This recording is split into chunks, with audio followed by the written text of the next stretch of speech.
In an industry stuffed with marketing bullshit, empty promises, and shiny-suited liars, one woman's had enough.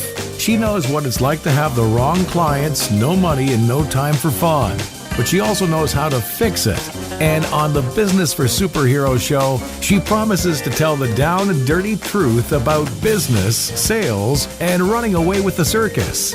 Here's your host, Vicky Fraser. Hello and welcome to the Business for Superheroes show. I'm Vicky Fraser, this is my husband Joe, Oh. And here is our gin. We're introducing the gin because just as I asked Joe if he was ready for the podcast, he said yes, and then the gin went click. Actually, I think technically the ice cubes went click. Nice gin. Yeah, this week, it's really nice gin, isn't it? It's good gin. We like this one. This week we are drinking, we've drunk this before, we're drinking Duck and Crutch gin, which is handmade In Kensington. In a shed, by Holly and George. Hi, Holly and George. We do like your gin. Who may be listening because I sent George a copy of my book. Oh, really? And he read it and thought it was great. Blimey. I know. Thanks, George. If anyone else wants a copy of my book, Send us gin. send us gin or go to vickyfraser.com/buy my book and, grab a copy of my book. I have new ones on the way. Anyway, it's kind of Darjeeling-y and spicy and vanilla-y, and it's just delicious, isn't it? Mm. And I've decided that we need some lovely gin glasses. Yes, we are lucky. These are lovely gin glasses. They're kind of hand-blown with strawberries. I don't know how they're made, but maybe put a picture on the website at some point. Anyway, we're drinking gin and tonic and doing the podcast, as per usual. This is what we do on Mondays. Sometimes on Thursdays. We've slipped into Mondays again. Mm. So, I think we should do one on Thursday. Anyway, this week we're talking about haters gonna hate. Right. What's brought that on? Nothing really. Just Oh, okay. because I know that people worry about what other people think of them. Oh, I wondered if someone had been, No, I haven't had any hate mail for quite a long time. And I'll come to my favourite hate mail later in the podcast. So I've got notes on that. But yeah, I kind of wanted to... Who's the biggest hater of all, Joe? What? It's kind of a trick question. Is it? Yeah. Is it Donald Trump? No. Is it me? I don't know. Do you hate me? No. The biggest hater of all is not anybody else. It's the person who lives inside your skull. That's why I said me. Oh. Okay, you should have been clear about that. I thought you meant you as in generally the biggest hater in the world. When I say me, I mean somebody other than the person who lives inside my skull. Is that how it works in your head? Yeah. I'm confused. Okay, so but anyway, yeah. So the biggest hater in anybody's world is always going to be the person living inside their skull, who is not always the same as the person. Anyway, do you remember in the Beano they used to have those little people that lived in somebody's skull? They were called numbskulls. Did not read the Beano. They were like little people who looked out of your eyes and listened out of your ears and drove you around by pulling levers, much like the octopuses do inside goats. I did not read the Beano, but I wish I had now. Because I sometimes think, and this is one of the lines that I used in the latest issue of the newsletter for the superheroes. It just sometimes feel like there's more than one person in there. And Joe's giving me wide eyes now. But bear with me, stay with me. One of my favourite Terry Pratchett lines from the book The Light Fantastic is the bit where Rincewind is... So bad things are happening to Rincewind, which is what usually is going on in Rincewind's world. And the line is, at that point, a dozen emotions got to their feet and started shouting for attention. And I've paraphrased a little bit, I haven't got it quite right, but I just loved the idea behind it that, you know when you're in turmoil and it does kind of sound like there's 6 different people inside your head screaming different things at you? Is that just me? That doesn't happen with you? It's mostly goldfish. We've done this before. Goldfish don't shout much. You say this, but I don't think there's mostly goldfish in your head. I think you lied to me. Honestly, when you say, what are you thinking about? I'm just like, I'm just here. There's nothing happening. I don't believe you because you're not made of mud. Yeah. I'm either doing stuff. Doesn't look like there's anything going on behind your eyes right now. I'm just trying to shake the goldfish into saying something. No. But that makes you sound like a dull and stupid person, and you are not a dull and stupid person. You think you're a thoughtful person. You think about things. Anyway, we've drifted slightly off topic. I did the goldfish. I did go into goldfish and Right, so it's all these people shouting emotions in your head. yeah, that's what most people's haters are.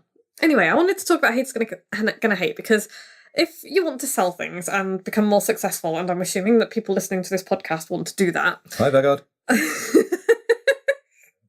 Hi, Vagard. You have to put yourself out there. You have to do that. Even if you don't want to be famous, which I don't, I can't imagine anything worse. But if you want to sell more stuff and be noticed by the people that you want to sell to, you have to stick your head up and be noticed. Do something noticeable. Yeah, and that's a horrifying thing to do. It's a scary thing to do. And it means that if you are anything like most people, you will worry massively about what other people think about you. Do you ever worry about what other people think of you? Maybe, especially if you... Not so much. No. Well, I mean, I think this is more particularly for people who do something creative like writing or painting. Oh, I can imagine, yes. I can imagine, if I was trying to get people to pay for my art, I would be more concerned about what people thought about my art because, frankly, I am not particularly artistic and I would find it difficult. And I would find, all that kind of heart and soul stuff. It's quite exposing, isn't it? But would you have been upset if Fredo had arrived and had a look at our fence and gone, well, that's a bag of shit? Yeah, a little bit, I guess. Yeah. So you do care what people think? Yeah. A little bit. Not as much as me. No, I worry far too much. But that's it. It's normal. It's daft to worry that much about what other people think of you, but it's also very human. And so I wanted to this week. Care is different from worry. Well, that's but people do because caring is perfectly fine because we all want to feel respected and appreciated and valued and validated. We need that. It's a human need. It's one of the basic needs. And I'm no different. But we also worry about it. I think business owners particularly worry about it quite a lot because you've got so much riding on it and you need people to like you if they're going to buy from you. You're not going to sell to people if they dislike you, unless you're the only option, which is very rare.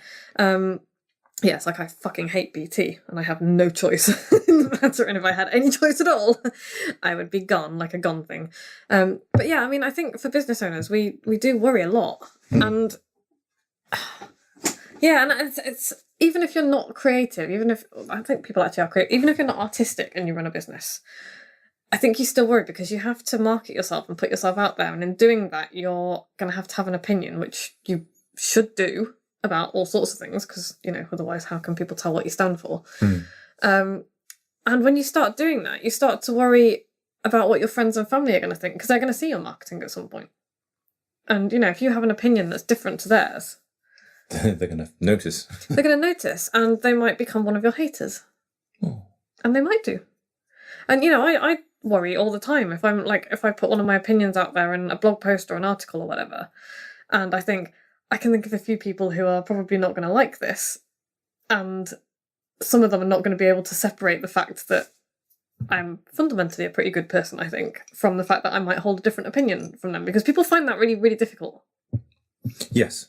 Difference of opinions often feels like an affront to who they are. Yeah, and an attack on who they are, and you have to work quite hard to step away from that. And everybody does, and I find that life is more rich when you can respect somebody's opinion. If it's a well researched opinion and a thoughtful opinion. Yeah, I like smart, thoughtful people who disagree with me because it's interesting. Yeah, and you need your beliefs challenged and your opinions challenged. Anyway, I kind of drifted off a little bit, but the point is, we worry about what people will think of us because of what we write, what we put out there, the choices we make, the behaviour we exhibit, all of that kind of thing. And we worry about whether it will harm our reputations or help us. Sure. And so most of this is basically your brain fucking with you. Because people don't think about us nearly as much as we think they do. That's true. That's definitely true. Other people are concerned about other things. Other people are concerned about themselves. And so all of the, like, this makes me laugh because when you think about it rationally, it's hilarious. It's like, I'm like, oh my God, what does so-and-so think of me? They're all laughing at me, blah, blah, blah. And inside their heads is exactly the same conversation going on. And it's like, everybody is thinking, oh my God, what if they're laughing at me? Which means that nobody is laughing at anybody 99% of the time. Or just worrying about it. Or just, we're just worrying about it, which is ridiculous. So when you remember that, that can be very helpful. The other really interesting thing about brains is, and this comes from research, psychological research, and I've read a bunch of different stuff, but I'm going to quote Roy Baumeister, because it's a great name. Roy Baumeister. From Florida State University. He and his colleagues conducted a study called, I think wrote a paper called Bad is Stronger Than Good. And it was all about, I think they collated a whole bunch of research, and it was all about how Meta, I think it might have been Meta, yeah. I don't know if it was original. I might be doing them a disservice. I read an article about it rather than read the study because I'm a bad person. Dangerous.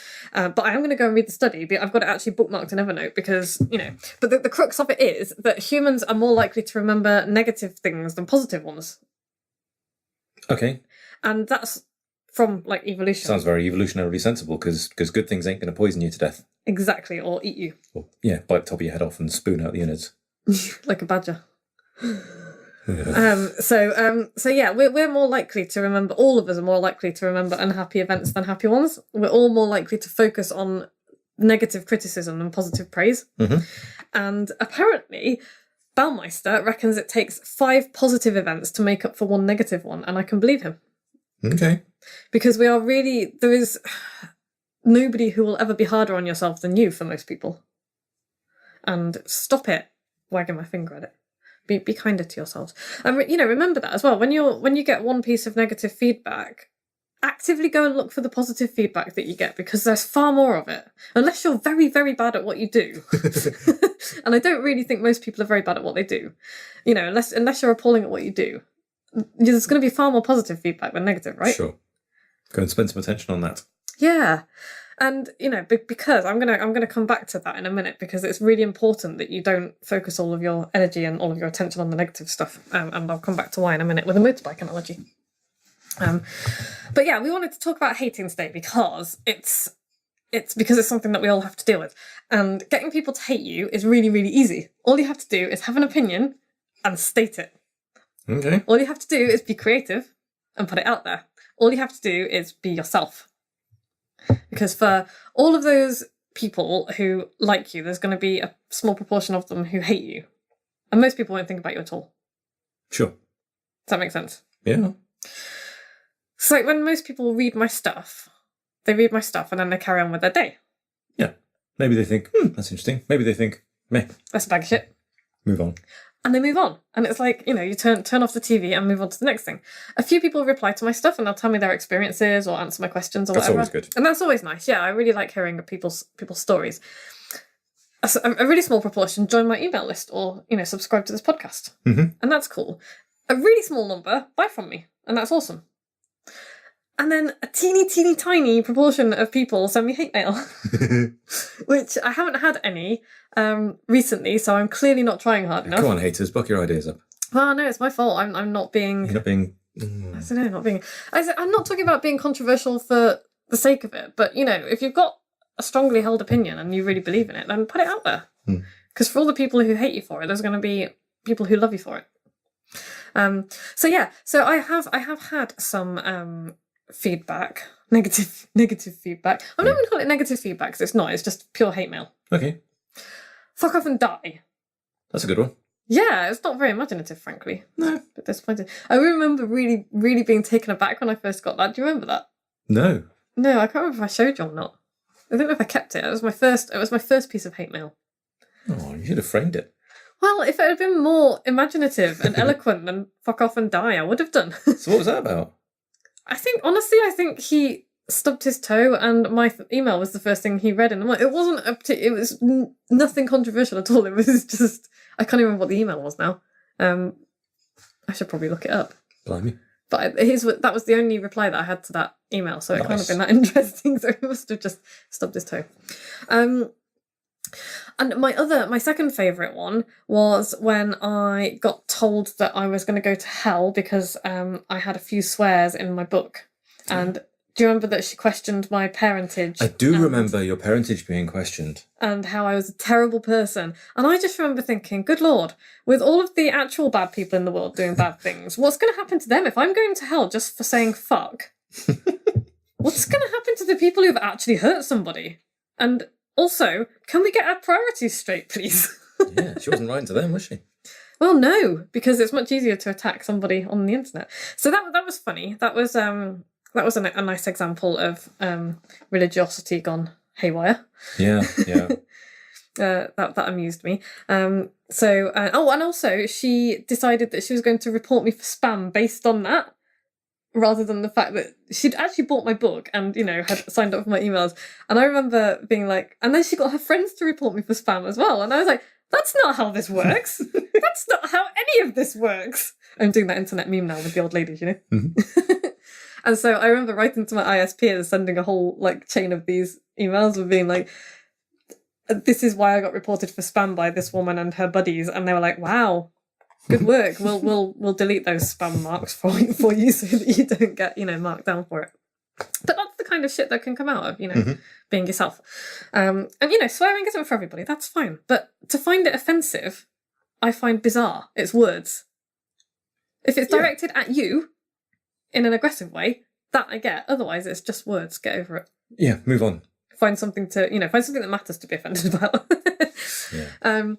And that leads me nicely on to another chap who emailed me when I was quoting Vicky LaBouche. Hi, Vicky, who's a right potty mouth, potty face. And so, yeah, it was very, very sweary, much more. I'm not actually that sweary. I was kind of looking through a bunch of my old stuff and doing word counts and things. And actually, I'm not that sweary. There are people who are far more, and Vicky is one of them. But yeah, my reply to that was, I may be more or less of a muppet than you are, Vicky. I'm doing the voice because it makes me laugh. But I'm sure I'm not alone in finding emails littered with profanities really unacceptable. You might say, fine, sorry, my style's not for you, Johnny, but I've got loads of people who love my output just as it is. That's fine too, but hear me out. I'm quite an expert at swearing. That made me laugh. So it's like, who get you? My wife says I swear too much, but dildos, vaginas, fucks, bollocks and shit don't add anything to the motivational value of an email. Awesome. For someone who works as hard as you do to create and promote positive and inspiring content, I don't believe potty-mouthed rants in any way lend you a sense of authority or gravitas, and will just obscure whatever important message you are trying to put across. Well, let's leave aside for a moment the fact that I'm not actually setting out to motivate anyone to do anything. They're sales emails. And that I'm also not in any way going for a sense of authority or gravitas. Certainly not gravitas. Authority maybe, because I do know what I'm talking about with But gravitas. Gravitas, not so much. Maybe also consider the potential embarrassment if we leave your email open on a screen and a work colleague or boss happens to see it. That's my take, and you can call me a twat if you like. Well, I wouldn't call him a twat because, he's entitled to his opinion. Mostly I'm bothered by the fact that he thinks vagina is an offensive word. It's just like, vagina's an awesome word, as is the organ itself. So yeah, that was quite funny. It's like, my readers are grown-ups, and so are yours, really. Yeah. So you can do what you want. If you never get any pushback on what you're doing, you're being too bland. And I wouldn't even say, march out there and be really sweary just for the sake of it. Don't. I'm not that sweary. It's just that I was quoting somebody who was. He took massive offence to it. But like Seth Godin once said, you will be judged or you will be ignored. I know what I'd rather be. Yeah, absolutely. I'd rather be judged. So yeah, that was my most memorable hate mail, which was nice. But I just wanted to kind of talk about it a little bit because I wanted you to know, dear listener, that when you get critical emails from people, and you will if you market yourself, I don't want to say the word authentically because it's just overused and wanky, but genuinely, yeah. If you market yourself genuinely and you put yourself out there in your personality and you say what you think and feel, then you are going to get critical emails from people. Mm-hmm. You just are. But you just need to know that it's almost never about you. Sometimes it is, but mostly it's about them. And, you know, something has happened to piss them off. Maybe they stubbed their toe, or someone, you know, gave them the finger, or, you know, maybe they didn't get a shag or whatever. But, you know, the first thing they do is see your email open or your marketing, and they fire off a pissy little reply, and then they go off and get a cup of coffee and forget about it. Mm-hmm. And your email is just a trigger. So I wanted to give you a few, I don't know, hater diffuser things. I don't know, like how to deal with haters, basically. Okay. And I'm going to start with Gary V. I'm not a very big fan of Gary V. Yeah. I just see Facebook nonsense. Yeah, I mean, you know, fair play to the guy. He's very rich and he's very good at what he does and all the rest of it. And he's just not my cup of tea at all. But I found out something really interesting about him when I was doing research for this podcast. And he wrote a book called Crush It, which I just hate the whole idea of that. But anyway, it's fine. Hustling 24/7 and all that. Yeah, it's not the way I do things, but it's the way he does things. So, you know, whatever, he can get on with it. And a lot of people find him very useful, so fine. But this guy left a 1-star review for the book in which he complained, how did this book ever get published? And Gary V responded to it, and he responds to every negative review on Amazon. He responded to it by saying, Frank, I am so sorry I under-delivered for you. I hope to meet you and spend 15 minutes apologising and answering any questions you may have. I guess I needed more details in there for you. I am so sorry. He got his phone number and spent 15 minutes on the phone with him. And this guy wrote a follow-up comment on the book review saying, if Amazon had a people ranking system, I'd have to give Gary 5 stars. One cannot help being impressed by someone who gets back to you so quickly and handles criticism so graciously. I actually think that's awesome because it's gracious and generous, and I don't know, it's also totally disarming because you can't possibly respond to that with aggression. It's like, if you get the chance to talk to somebody and actually say, it's like, what is wrong with my thing? Why do you hate it so much? Tell me. Give me the feedback. Give me the feedback. And then you spend 15 minutes chatting to them on the phone. It's like, you can't hate that person. And suddenly Gary Vee has shot up in my estimation. I have quite a lot more respect for him because I just think that's an awesome way to respond to something. So that's. I mean, if you got 20,000 of them, it'd be a tough day at the office, wouldn't it? He probably has got that many, and you know, I don't know if he answers them all himself. Possibly not now because he's a lot more famous now than he was. But yeah, I don't know. It's just that's one way to deal with haters is with that kind of really gracious response. Because, and I think I read another quote from Gary Vee that said, you know, out of 15, if there are 15 negative reviews, I'll turn 10 of them around and turn them into a customer. That's incredible. That's worth doing. You know, if you can turn them into loyal paying customers, and the haters that you turn into lovers will be probably 10 times more loyal than any of your original customers. That's an interesting way in, isn't it? Not everyone's got the stomach for it. I suspect Gary Vee gives far fewer fucks about what people think of him than most people do. So anyway, but okay. So the second way to deal with haters, and I think this is really, really important. And I'm going to tell the story of when I learned to ride a motorbike, and it's probably the same for you when you learned to ride your motorbike.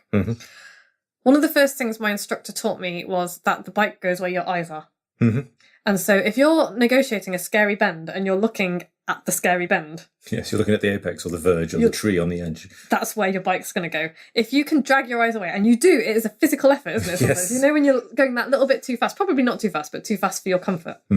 When you're going that little bit too fast, it is a physical effort. Like, I feel physically tired afterwards to drag my eyes away from there and around the corner where I want to go. Yeah. But the second you do that, you're suddenly not going too fast anymore. That's where you're going. Yeah. And that's the same with life and business. You will go where you're looking. And so if you spend, and I thought of that when I was thinking about the whole, you know, your brain focuses on the negative, and I just thought, well, that's kind of the same as motorbikes. And it reminded me of when I was learning, and I've got this one specific corner in mind as well. I nearly came off that because I was looking at the scary thing rather than at where I wanted to be. And I just thought, well, that's a bit like, you know, it's like my mentor, Peter Thompson, told me a few years ago, if you focus on the negative stuff, that's all you'll see. Yeah. And you'll get dragged down by it. And that's no way to live your life or run your business. So remember that, people. You want to be looking at where you want to go, not at the one hater. And it is usually just one. Yeah. So dealing with haters, number 3, the 24-hour rule. Oh, okay. Never respond to anything when you're angry. Never, never, never. Give it 24 hours. And by that time, it will have fizzled out. Because I can't tell you the number of times I've been super upset about something and I've woken up the next morning and been like, I don't know what I was so worried about, because suddenly it becomes much less of a thing. Sure. Is that the same for you? Yeah. Yeah, absolutely. You stamp out an angry email and then you think, nope. I'll just put that in the drafts. And then you read it tomorrow and you go, oh, that's a bit much. I don't really care. Move on. Delete. And, sometimes it can feel really good to write it out. Just don't hit send. Don't hit send, because, the fallout from that. And I remember reading about, I don't know, it's like, it just perpetuates, self-perpetuating, isn't it? You send an angry response. Feeding the beast. Yeah, and you'll get an angry response back, and then you'll send another one, and it just... And you get more invested, and then the person you're talking to is more wrong than they were, and then you get angrier as well, and it's just a waste of time. So... yeah, 24-hour rule, remember that. Remember the rule of thirds as well. This is a bit like Peter Thompson's SW3. Some will, some won't, so what? Mm-hmm. I'm just going to modify it slightly to some are going to love you, a third are going to love you, a third are going to hate you, and a third are not going to care. Sure. And that's a really good rule to remember as well. So, 2/3 of the people anywhere ever are either going to love you or be indifferent to you. Mm-hmm. And, 1/3 might... they're not even going to hate you. It's like most of them are just not going to like you. Yeah. Very few people are going to hate you. Number 5, hate is contagious, so don't feed it. That kind of goes back to the whole anger is contagious. But hate is contagious. It's like, if you focus on it, you'll see more of it and you'll bring more of it into your life. Spend more effort on it. Yeah. It's toxic, and it does eat you up, doesn't it? It hollows you out, and it's a waste of time. It's a massive waste of time. Do something more useful. Yeah. And in the end, most of it really doesn't matter. Most of this stuff, it's like, you go away for 24 hours and you wake up the next day and you think, does it really matter that much? Most of it, no, it doesn't.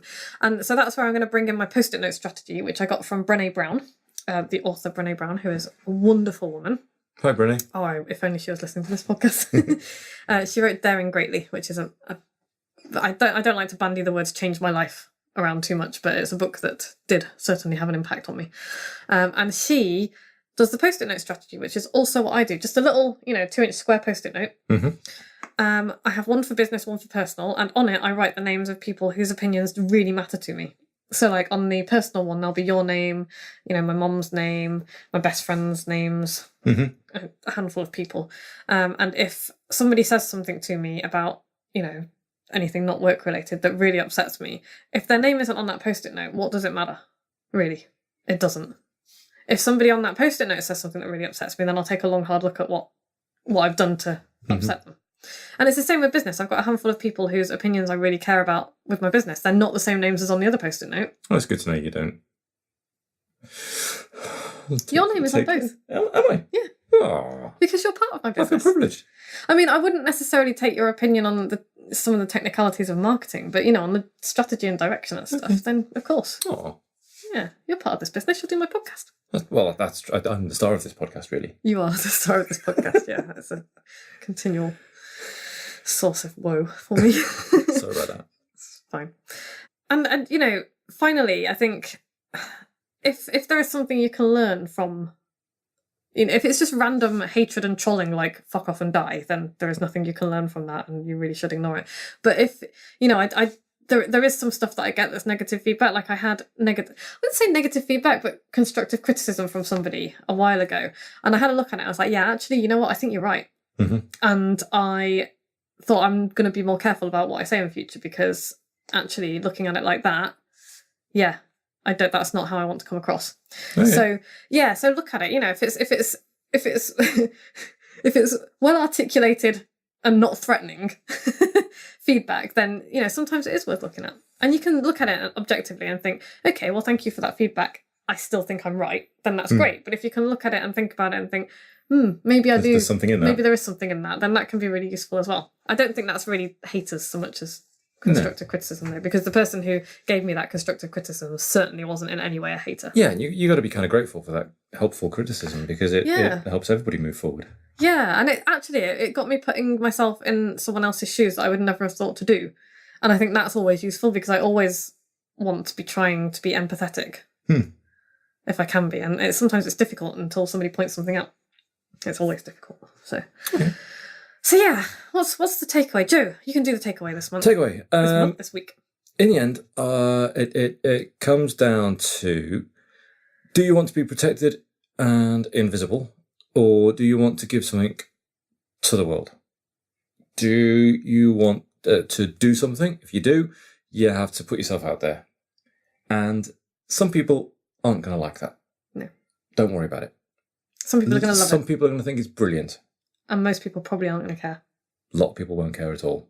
Yep. So, don't worry about it. Don't take it to heart. Carry on doing what you're doing. Yeah. Yeah. If you're helping people and things you are doing are coming from a good place and you want to make the world a better place, then for goodness sake, put yourself out there and risk a little bit of, hate. Because you'll get more love, I think. Yeah, for sure. And I think that's really important. Any questions about anything? Because last week I got a really nice email actually a few days ago, got an email about last week's podcast, which was Taking Responsibility, from Jamie. Hi, Jamie. Hi, Jamie. Who said it was a corker of a podcast. Blimey. So thank you for that. I hope this one is another corker of a podcast, and I hope it has helped people who might be thinking, oh, it's a bit scary, and oh, what if people hate me? Which is totally natural. So maybe just do it anyway. I really think the podcast, the post-it note thing is good. Yeah. Kind of saying, before you get the criticism, decide who the people are that matter. Yeah. And I think that's a real takeaway. Do that. Yeah. Figure out who it is you care about, and listen to their opinions on the topics for which they are qualified. Yes. That doesn't mean your mother-in-law should be your business advisor. Yeah, because I love my mom, but she's not qualified to have an opinion on how to run my business. No. So. But she's very qualified on the personal side of things. Yeah. So yeah, I think that's a real takeaway. People do that, and then when you get criticism for putting yourself out there, being brave, you can think, well, you're not on my list. I'm not that bothered. Yeah. Thank you. Goodbye. Bye, Felicia. But yeah, thank you to Brené Brown for that, because I love that. It's just such a simple thing. It's cool. And it can make a real big difference. Right, come on. So my unsung hero this week is Mark Cottle, who is my business buddy, who I spoke to for the first time in bloody weeks this morning. Hi, Mark. How you doing? Hi, Mark. And he reminded me that it's my fault for being too busy because I have too many things going on in my head. And so thanks for that, you douche canoe. Coming up next week, how to deal with difficult people. Cut them out of your life forever. I think you're going to have a lot to say in the next one. Not about me. Oh, okay. Oh my God. Okay, so you can if you like this podcast, go to iTunes and subscribe, please. Helps us climb the rankings. Leave us a review. That would be amazing. It'll help more people to find us. Or share it. If you know someone who will enjoy this nonsense, send them a link. vickyfraser.com/podcast. Mm-hmm. You can join my superheroes. I've had 3 new people join in the last week. Hello to John. Hi, John. Hi, John. Who takes my photographs and just is a wonderful human being. Hello to Jenny. Hey, Jenny. Hi, Jenny, who is a copywriter and awesome. who I had. She had her Kickstarter call this morning, which is half an hour with me kicking her start. And she came off and was like, "You've blown my mind. I've got so many ideas. I can't believe I never thought of any of this stuff." And it's like, you don't think of this stuff. This is why you need my brain. Mm-hmm. You get a 30-minute Kickstarter call. And Beth, hi Beth. Hi Beth. Who needs to watch out for the post over the next couple of days because she's going to get a package.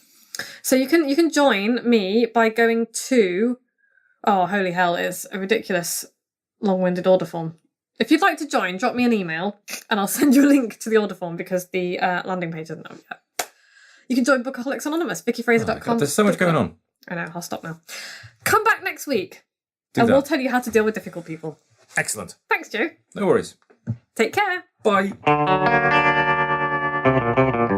Like what you've just heard? Tell your colleagues, tell your friends, send them to www.businessforsuperheroes.com/podcast.